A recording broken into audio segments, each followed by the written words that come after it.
So the issue I have with this microphone is that something's gone wrong. It was only a cheap lapel mic and it's crackling. Have a look at a little bit from my last video, which I had to edit for hours to get rid of all the crackling.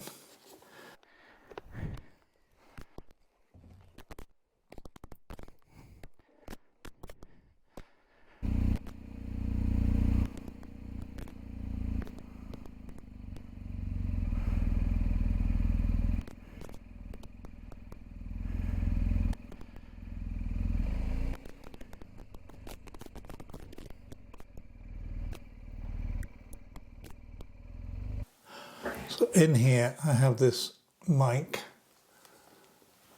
which was just, I think it was about 12, 15 pounds, something like that. And this one here, that's the actual Sena one. So the Sena is for communication with your pillion or to other riders. And then you need a mic to be able to record onto your GoPro. So all I do is put in a little lapel mic there and take it straight to the back of the GoPro. So the time has come to replace this one. What I've done is buy a much better one, a Rode one. This Rode lapel mic is considerably smaller than the one I have here. I've not taken off the windshield yet. If you take off the windshield, or once you take off the windshield, you can see the difference in size. And this makes a big difference. What you need at the other end is what they call a TRS-2 with 2 rings in it to work with the GoPro. And that goes straight in the back of the GoPro. Most of these come with 3 rings and they will not work. You need adapters.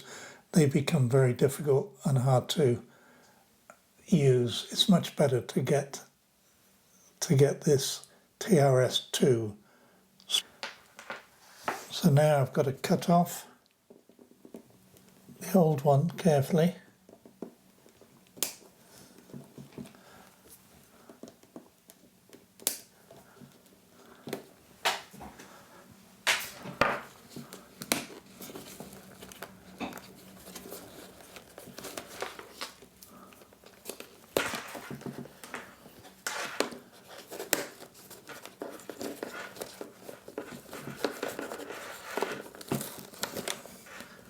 And there we go. And then all that you have to do, and it's so much easier with this one, is to cable tie it onto the boom. So use the smallest cable ties you can buy, and literally with this one it's so much easier because it is so small.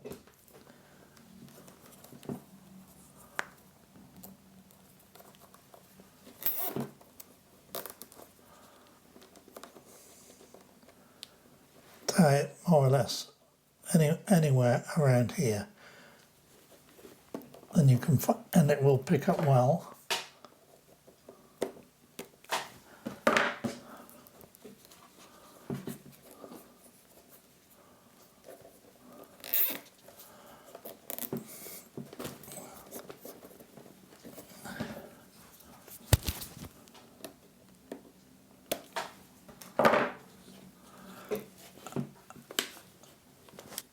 I connect it first and then I wind the wire around and attach it inside the lining, but first of all I can put on the wind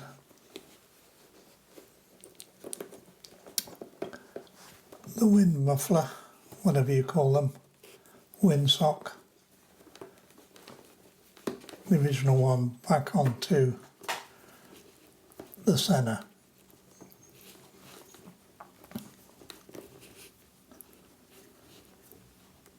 And it's really as easy as that. Now what we'll do is clip on. I can clip these back.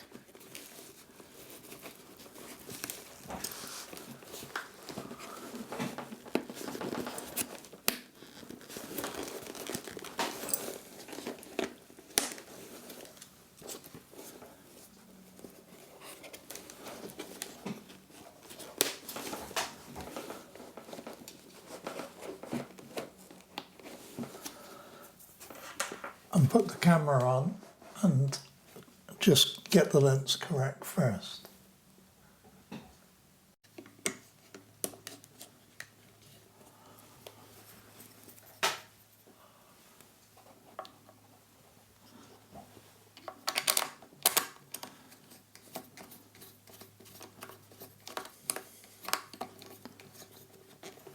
You may wonder why I have such a long extension here. I just find it easier for me because I can bend the camera back. Whereas when it's very close to the chin, I can't do that. I can get a view over the windscreen a little bit better. And it also means I can see the back of the camera, so I can see when it's recording and everything else.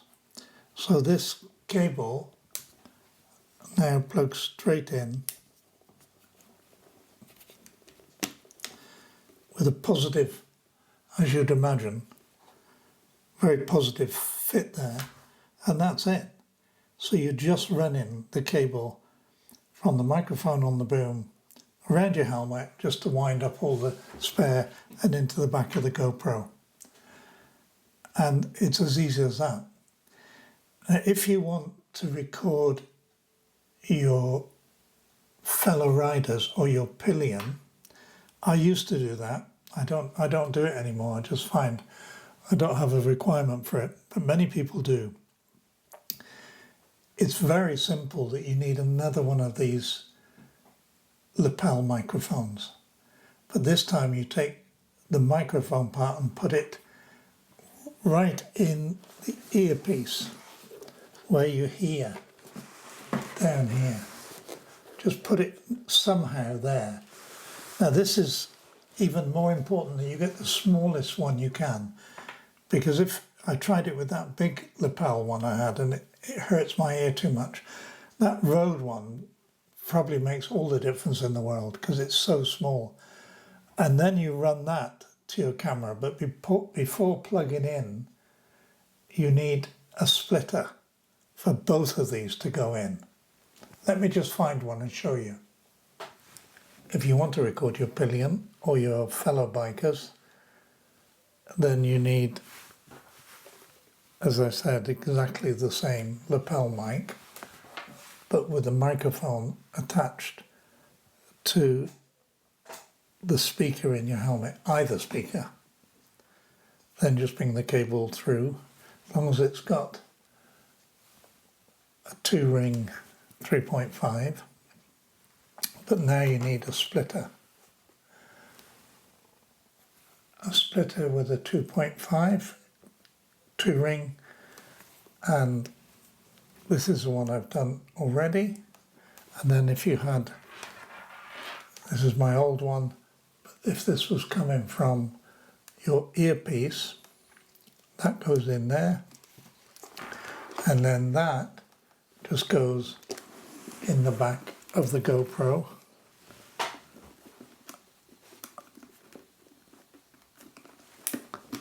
Like that, and that means that you split into one, 2 into 1.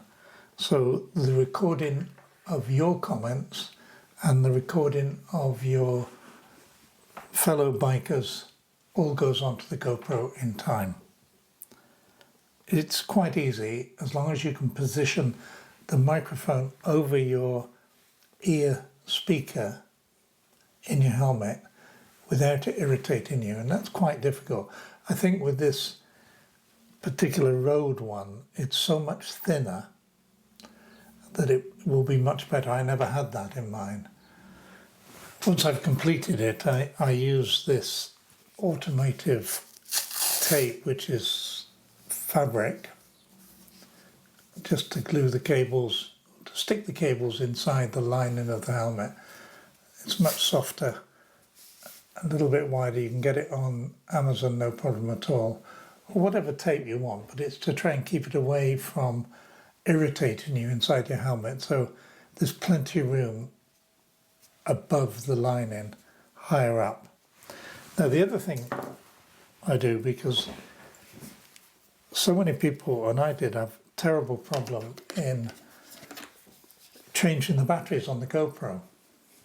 So I've got this power bank and I keep this in my pocket and I plug it into the back of the GoPro just here, and that's in my pocket and it will run all day. 6, 7, 8 hours. I never change batteries anymore. This keeps the battery topped up, and then at night in a hotel I just charge this up again, but I've never run it out yet actually in a day.